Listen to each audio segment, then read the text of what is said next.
Hello everyone, welcome to the Atlas Library. We will be talking about the rest of the spine today. Last episode we were talking about the skull of the dog. In this anatomy session we will be talking about the spine. The first thing you need to know about the spine is how it's positioned in the body and the terminology that goes with it. So the first thing that we need to know is about the processes. So a process is anything that sticks out of the bone. These processes are usually where the muscle attaches to the bone, especially if it has a lot of ridges alongside it. Now there are two types of processes on the spine. Spine pieces, such as like this, are usually called vertebrae. So I will be using that term from now on. So there are two vertebrae processes types that you need to know about. There is the dorsal vertebrae. There is the dorsal vertebrae process. The dorsal vertebrae process is the one that goes upwards and away from the middle of the body.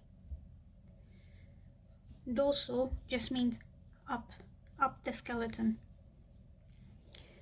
Then there is the transverse process. A transverse process means it's sticking out on the side.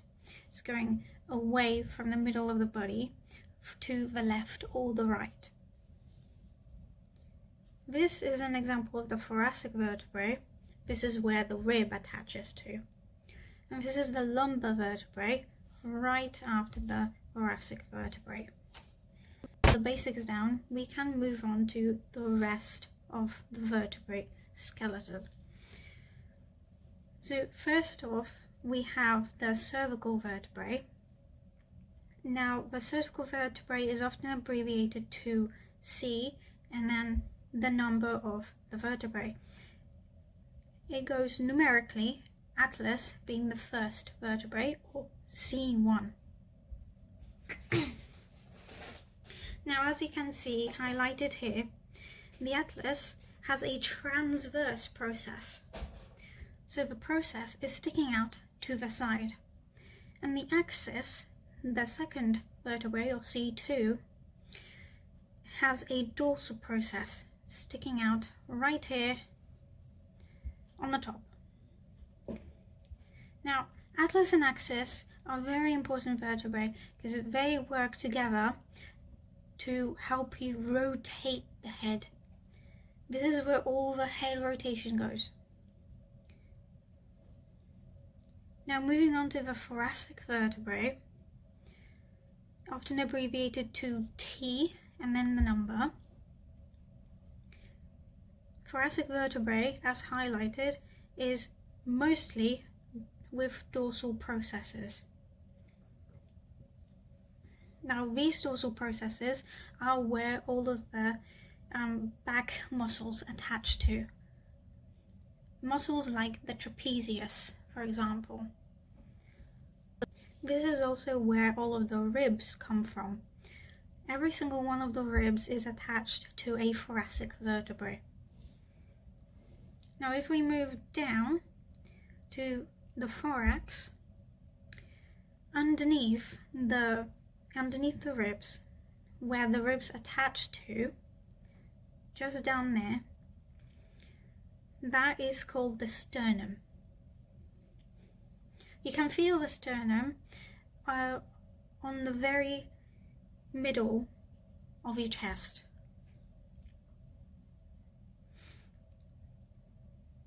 Now, the very top, the very first bone of the sternum is called the manubrium. And the very last bone of the sternum is called the xiphisternum. Now moving on to the lumbar vertebrae, these are mainly transverse process vertebrae.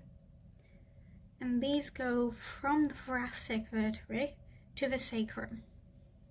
They are often abbreviated to L and then the numbers. Now the sacrum is a very special type of vertebrae because it is a combination of 3 sacral vertebrae. Now the sacrum is the most irregular looking bone because it usually is a fusion of those 3 vertebrae. This is where the hips attach to. Now the last set of vertebrae is a coccygeal vertebrae. This is where you would often find your coccyx. In humans, this is a tiny set of bones left by where our tail used to be. This is often abbreviated to CO and then numbers. Now it's important to remember when you are writing about a specific bone in the spine to include all of the words that we learned today. So an example sentence would be dorsal spinous processes of thoracic vertebrae. And that would be in referral to this bit right here. The dorsal, so it's up away from the body. Spinous, it's on the spine. It's a process, so it goes away from the bone. It's part of the bone, but it goes away from the bone. Of thoracic vertebrae, so it is within the thoracic vertebrae, and then you can add which thoracic vertebrae it is specifically. That is all that I have for you today. Thank you for listening and happy learning!